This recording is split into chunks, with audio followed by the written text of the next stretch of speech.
और इसी बीच एक बड़ी खबर आपको बता दें, महाराष्ट्र दिवस पर मिसिंग लिंक की सौगात। पुणे से मुंबई आना जाना अब आसान हो जाएगा। आधे घंटे का समय बचेगा और 20% तक पेट्रोल डीजल बचेगा। मुंबई पुणे के बीच की दूरी लगभग 6 किलोमीटर कम हो जाएगी। तो बड़ी सौगात मिली है महाराष्ट्र दिवस पर। मिसिंग लिंक की कनेक्टिविटी बेहतर होगी। जो लोग आमतौर पर मुंबई से पुणे आते जाते रहते हैं, उनके लिए सफर और आसान हो जाएगा। समय की बचत होगी और जेब पर भी बोझ कम पड़ेगा।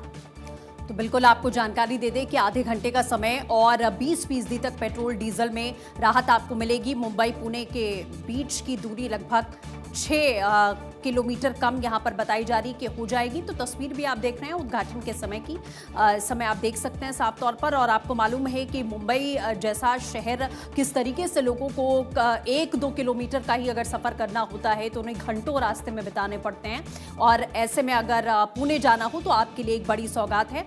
आपको सीधे ये तस्वीरें हम यहाँ दिखा रहे हैं। और महाराष्ट्र के मुख्यमंत्री देवेंद्र फडणवीस अभी क्या कुछ कह रहे हैं आपको सुनाते हैं। होते आनंद कुलकर्णी होते, मी त्यांना बोलवलं आणि मी त्यांना विचारलं की तुमचं मत काय आहे, हा का आपण करू शकत नाही। त्यांचं म्हणणं असं होतं की आपण हे करू शकतो। मी त्यांना सांगितलं की तुम्ही सगळे कागदपत्र घेऊन, सगळे स्टडीज घेऊन फाईल माझ्यासमोर पुटअप करा। आणि त्यांनी त्या ठिकाणी पूर्ण जस्टिफिकेशन माझ्यासमोर आणलं। मी मोपलवारांना पुन्हा विचारलं, म्हटलं मोपलवार 100% आपल्याला करता येईल? म्हणाले साहेब सरकार पाठीशी असेल तर आपल्याला करता येईल। आणि डिसेंबर 15ला जुन्या सरकारचा निर्णय ओव्हररूल करून आमच्या सरकारने हा निर्णय केला की आम्ही मिसिंग लिंक करणार। आणि मी आणि शिंदे साहेब मंत्री होते, आम्ही या ठिकाणी मिसिंग लिंकचं जे काम आहे हे काम त्या ठिकाणी सुरू केलं। आणि एक प्रश्न अजून होता की एवढं मोठं काम करायचं, याला 5-7 हजार कोटी रुपये लागणार, हे आणायचे कुठनं? त्यावेळेस मी सांगितलं की हा सेल्फ फायनान्स केला पाहिजे।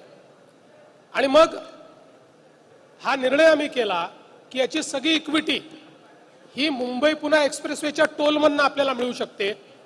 त्यामुळे तिथनं जर इक्विटी आपण घेतली तर आपल्याला कुठल्याही नव्याने काही करण्याची आवश्यकता पडणार नाही। आपण त्याच्यातनंच डेट सर्व्हिसिंग करू शकू आणि सेल्फ फायनान्स पद्धतीनं आपण हा पूल करू शकू। आणि म्हणून त्या पद्धतीनं आपण याचं काम जे आहे हे काम केलं। हे एक इंजिनिअरिंग चॅलेंज होतं। जवळपास या केबल स्टेड ब्रिजचं डिझाईन करण्याकरता 3 वर्ष लागले। कारण या ठिकाणी अत्यंत जोराचा वारा येतो आणि वाऱ्याचे जे डेटा सेट्स आहेत, रायगड जिल्ह्यापासून पुणे जिल्ह्यापर्यंत या डेटा सेट्स मध्ये प्रचंड